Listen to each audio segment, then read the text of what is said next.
Duel for the Emperor Penguin, c'est un jeu pour 2 à 5 joueurs à partir de 9 ans pour des parties d'environ 30 à 45 minutes. C'est un jeu dans lequel vous allez être à la tête d'une équipe de pingouins qui va essayer de récupérer des rubis, des émeraudes, des saphirs et des diamants pour concevoir des bijoux pour faire plaisir à l'empereur pingouin qui adore les bijoux. Donc voilà pour le thème, un peu loufoque, un peu rigolo. Pour la mise en place, il va vous falloir construire l'espèce de cascade de glace sur laquelle vous allez pouvoir envoyer vos pingouins récupérer les différents rubis, diamants et autres. Cette mise en place, elle va être faite avec des tuiles, donc vous allez avoir des tuiles comme ça, sur le dos vous aurez des lettres, et en fait il va falloir mettre donc la tuile principale, une grosse tuile cascade en bas qu'il va falloir coller, et donc la première ligne, ces 3 tuiles seront les tuiles A, B, C, D et E. Donc en fait vous avez une indication au dos des tuiles qui vous dit comment placer ces tuiles tout simplement, donc les B sont là. Et des tuiles, pour la première partie on vous conseille de jouer avec celle avec une petite couronne au dessus. Donc là j'ai mis toutes les tuiles avec des couronnes, voilà, là c'est ainsi de suite.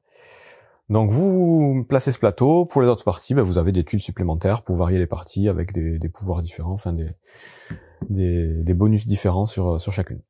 Donc vous placez cette cascade et ensuite vous allez mettre une réserve avec tous les différents rubis, émeraudes, saphirs et diamants. Dans cet ordre-là au niveau de la rareté et de la qualité des pierres. Donc le rubis en premier, l'émeraude, le saphir et le diamant qui vaut plus du coup. Ensuite vous allez mettre donc une tuile de victoire, ça c'est très accessoire, ça sert pas à grand chose, c'est pour la fin de partie, vous mettrez vos pingouins dessus si vous avez gagné. Vous allez avoir donc le paquet de cartes qui va correspondre à tous les bijoux que vous allez pouvoir essayer de créer. Donc ça ce sont en fait des objectifs tout simplement qu'il va falloir essayer de récupérer. Vous mélangez ce tas et vous piochez 5 cartes de ce tas que vous mettez face visible au centre de la table, et vous avez la petite carte de l'empereur qui sera en fait la carte qui sera attribuée au premier joueur à atteindre la condition de fin de partie et qui vaudra 4 points en fin de partie. Une fois que vous avez fait cette mise en place générale, on va faire la mise en place de chaque joueur. Donc chaque joueur récupère son équipe de pingouins, avec donc 5 pingouins numérotés de 1 à 5, du plus petit au plus grand, donc le 5 étant le plus gros, le 1 étant le plus petit. Donc là je fais une mise en place pour 3 joueurs, donc 3 équipes de pingouins que vous mettez sur la grande tuile tout en bas de la cascade. Et chaque joueur va récupérer donc un lot de 3 dés, donc des dés identiques. Ce sont des dés avec des valeurs qui vont de 2 à 5, de 1 à 5 pardon, et à la place du 6 il y a une espèce de flocon qui vaut 0. Donc voilà, c'est un petit bonus, je vais expliquer après à quoi ça sert. Ensuite on va distribuer à chaque joueur une petite plaquette comme celle-ci pour placer les dés dessus, et au verso de cette plaquette on va avoir un petit symbole qui va être en fait la guilde à laquelle appartiennent vos pingouins, et qui aura une importance pour récupérer les cartes de bijoux, parce que chaque carte de bijoux qui aura le même symbole de guilde qu'on vous attribue en début de partie vous rapportera 2 points supplémentaires. Donc ces tuiles-là, on les mélange au hasard sans montrer la guilde, on les distribue à chaque joueur, les joueurs regardent secrètement à quelle guilde ils appartiennent en début de partie, donc chacun a une guilde différente, et ensuite chaque joueur va lancer les dés, les placer sur sa petite tuile, donc chaque joueur va faire ça. Si quand vous lancez les dés, vous n'avez pas du tout de face avec un flocon dessus, vous aurez la possibilité de choisir n'importe lequel des dés et de le mettre sur la face flocon. Et à partir du moment où on a fait 100, donc on détermine un premier joueur, alors mettons là ce sera le joueur violet, et dans le sens aigu d'une montre, les autres joueurs vont avoir une petite compensation de départ, donc le second joueur aura un rubis, le troisième joueur aura une émeraude, le quatrième joueur, s'il y en a un, il aura un rubis et une émeraude, et le cinquième joueur, s'il y en a un, aura 2 rubis et une émeraude. À partir de là, on est prêt à commencer la partie. Donc le but du jeu, comme je vous disais, c'est d'avoir le plus de points. Les points, ce seront les valeurs qui seront indiquées en haut des cartes ici. Donc voilà, vous voyez, c'est les bijoux vont avoir des valeurs qui vont de 4 à 10, plus ou moins variables, et du coup plus ou moins compliquées à récupérer. Il y aura 4 points supplémentaires pour le joueur qui aura fini la partie en premier. Et 2 points de plus pour chaque carte qui correspondront à la guilde qu'on a attribuée en début de partie. Pour faire ça, on va jouer donc dans l'ordre du tour, chacun son tour, on va faire des actions, en déplaçant nos pingouins dans un premier temps. Enfin là, on va utiliser un de nos dés pour déplacer un pingouin. Ensuite, on va résoudre les bonus qui sont sur la tuile sur laquelle va se déplacer notre pingouin. Ensuite, on aura la possibilité d'acheter une tuile de bijoux si on a bien les bonnes pierres précieuses qui correspondent. Et enfin, on va relancer le dé qu'on a utilisé pour le replacer sur son plateau. Et ça va être au joueur suivant qui va faire exactement la même chose. Il utilise un de ses dés pour déplacer ses pingouins, il récupère des choses sur la tuile où il arrive. Il peut acheter une carte, il relance son dé, et on fait ça, ainsi de suite, jusqu'à ce que un joueur réussisse à acheter sa 6e carte de bijoux. Auquel cas, son tour sera terminé, il prendra, sa partie sera terminée, il prendra la carte de l'empereur pour avoir 4 points supplémentaires, et chaque autre joueur aura un dernier tour à jouer. Et ensuite, on fera le décompte de points de fin de partie. Donc, première étape d'un tour, on choisit un de nos dés. Admettons, je choisis mon 2 ici. Et ça va nous dire quel pingouin on va pouvoir déplacer. Donc, le 2 permet de déplacer le pingouin numéro 2. Le 1, le pingouin numéro 1. Le 5, le pingouin numéro 5. Et le 0, donc le flocon de neige, permet de déplacer n'importe quel pingouin. C'est un joker, tout simplement. Donc là, j'ai un 2, je peux déplacer mon pingouin numéro 2. La règle de déplacement, elle est simple. C'est qu'on peut se déplacer sur n'importe quelle tuile adjacente, sauf celle qui est directement au-dessus de notre position. Donc là, on commence sur la tuile tout en bas.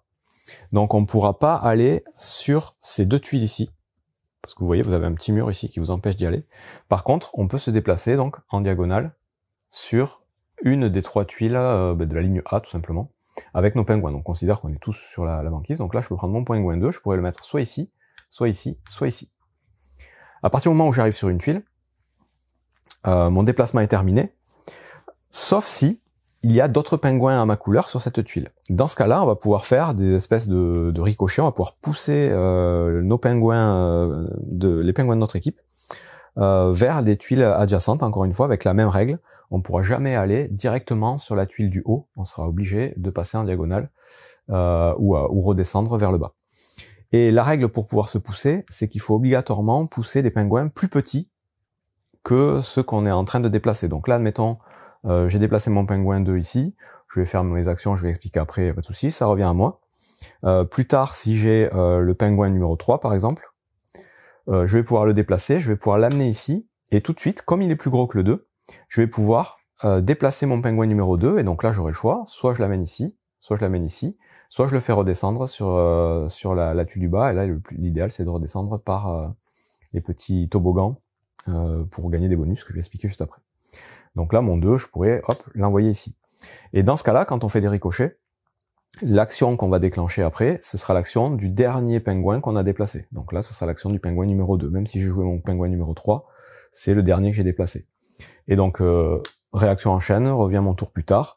Je déplace, admettons, mon pingouin numéro 5. Je l'amène ici, je fais ricocher avec mon 3, qui vient ici, qui fait ricocher avec mon 2, qui vient ici. Donc on peut très bien faire des petites réactions en chaîne, tout ça pour réussir à monter un peu plus vite sur les tuiles, parce qu'évidemment, plus les tuiles seront hautes, plus elles seront intéressantes pour gagner les différentes pierres précieuses. Dernière information concernant les déplacements, quand on va se déplacer du coup directement vers le bas, et qu'on va passer par les petits toboggans sur fond blanc, on va gagner tout de suite ce qui est indiqué dessus. Donc là, si je fais descendre ce pingouin ici, je gagne tout de suite une émeraude de la banque, je la mets dans ma réserve.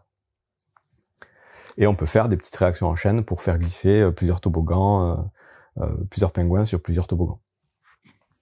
Par exemple, si je suis dans cette configuration-là, que je dois déplacer mon 5, je peux le déplacer ici, il est plus gros que le 3, il bouge le 3 là. Le 3 est plus gros que le 2 se déplace en glissant sur le toboggan ici, je gagne une émeraude. Et en arrivant ici, il déplace le 1 qui est plus petit que le 2 sur ce toboggan-là, je gagne 2 rubis. Et ensuite, je ferai l'action du dernier pingouin déplacé, comme j'ai expliqué. Donc là, ce serait l'action de la tuile du bas, que je vais expliquer. Donc voilà, on a fait le tour de tout ce qui était possible pour les déplacements. Donc à partir du moment, je reprends mon exemple de départ, où j'ai déplacé mon pingouin sur une tuile, je vais faire dans un premier temps l'action qui correspond à l'icône de gauche de la tuile. Vous voyez, chaque tuile est séparée par un petit panneau, une petite barre en 2 parties. Donc l'action de gauche, elle est uniquement pour moi. Donc là, je prendrai tout simplement une émeraude de la réserve, je la rajoute à ma réserve personnelle. Et l'action de droite, elle est valable pour tous les pingouins qui sont présents sur cette tuile. Moi y compris, c'est-à-dire que moi, je vais reprendre du coup un bonus. Je vais prendre cette fois-ci un rubis. Mais s'il y avait eu d'autres pingouins, y compris les miens, là, j'aurais pris un rubis supplémentaire pour mon autre pingouin. Et le joueur orange aurait pris aussi 2 rubis. Donc, l'icône de gauche, c'est uniquement pour le pingouin qui vient d'arriver sur la tuile. L'icône de droite va s'activer pour tous les pingouins présents, y compris celui qui vient d'arriver. Ces icônes-là, la plupart du temps, ça va être de récupérer donc des pierres précieuses, donc quand elles sont indiquées tout simplement en quantité, donc là c'est 3, 2. De temps en temps, on aura des échanges à faire, donc là il faudra qu'on ait un rubis dans notre réserve qu'on échangera à la banque contre 2 émeraudes, donc avec des taux plus ou moins différents. On peut avoir des icônes aussi avec un dé qui va nous permettre du coup de modifier la valeur d'un des dés présents sur nos tuiles, donc pas le dé qu'on est en train d'utiliser, mais ceux qui restent actifs sur la tuile. Donc là, on va pouvoir faire plus 1, moins 1, mais on ne pourra jamais passer de 5 à 0 ou de 0 à 5. Ici, par exemple, quand on arrive sur cette tuile, on va pouvoir dépenser 3 rubis, 3 pierres précieuses, pardon, peu importe lesquelles, peu importe la couleur, pour les envoyer sur les tuiles indiquées. Donc là, il n'y en a pas, on n'en met pas, mais là, il faudrait que j'en mette un ici et un ici, pour gagner ce qui est marqué en bas. Ensuite, on a cette icône-là qui va nous permettre d'échanger la position de 2 de nos pingouins. Donc pas nécessairement celui qui est arrivé sur cette tuile, ça peut être n'importe lesquels. Donc on switch 2 de nos pingouins sur le plateau. Ensuite, on va avoir le petit flocon ici qui va nous permettre de modifier un de nos dés sur la face Joker, donc la face avec le flocon de neige. Pour les tuiles de départ, c'est à peu près tout au niveau des icônes. Ensuite, dans les tuiles qui sont de côté, qu'on pourra rajouter plus tard, il y a celle-ci, cette icône-là, qui va nous permettre d'échanger un de nos contrats, donc un de nos bijoux, avec un bijou face visible, soit de valeur égale, soit de valeur supérieure de 1 point. Donc ça va permettre peut-être d'optimiser nos points de guilde ou de gagner un petit point supplémentaire quand on arrivera dessus. Celle-ci avec le petit aimant là, ça permet en payant donc un saphir de faire venir un autre de nos pingouins sur cette tuile directement, de le téléporter, d'avoir un deuxième pingouin directement sur cette tuile.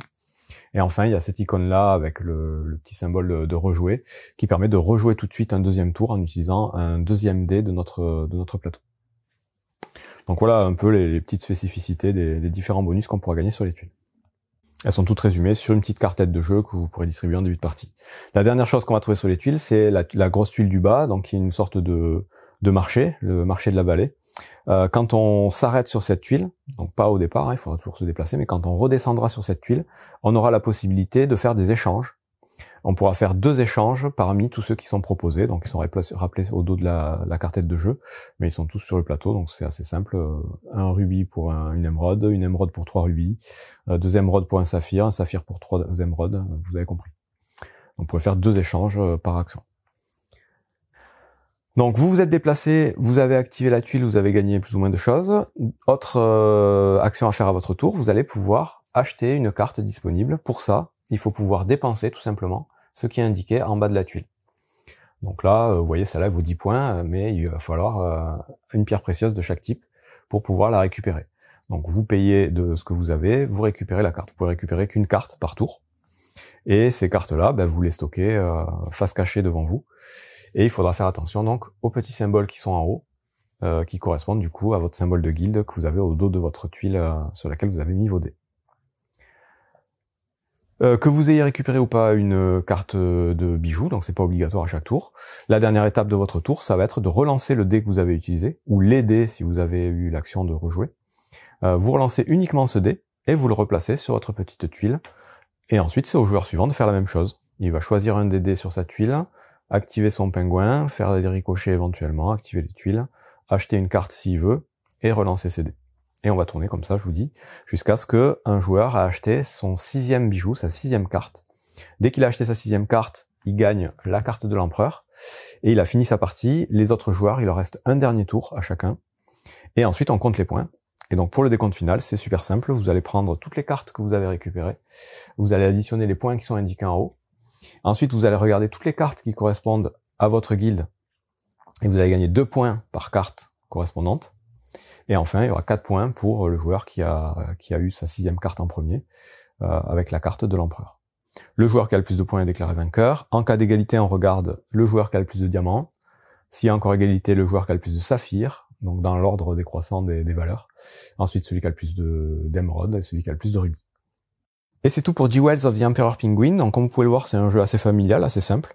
Ça s'explique vite, hein, ça se joue très facilement. Ça peut se jouer avec des enfants à partir de 8 ans, je pense. Ils mettent 9 ans sur la boîte. C'est un jeu qui n'existe qu'en anglais pour l'instant, à ma connaissance. Mais qui est voilà, tout à fait sympathique, un peu difficile à trouver peut-être. Je sais pas du tout si une adaptation est prévue. Ça fait penser un peu à Splendor pour ceux qui connaissent, avec ce principe voilà de dépenser des pierres précieuses pour gagner des cartes qui nous font des points. La grosse différence, c'est que là, on a tout un système de gestion d'ouvriers, de déplacement, qui est un peu original et qui va vous permettre d'optimiser vos ressources pour avoir le plus de points en fin de partie. Bon jeu.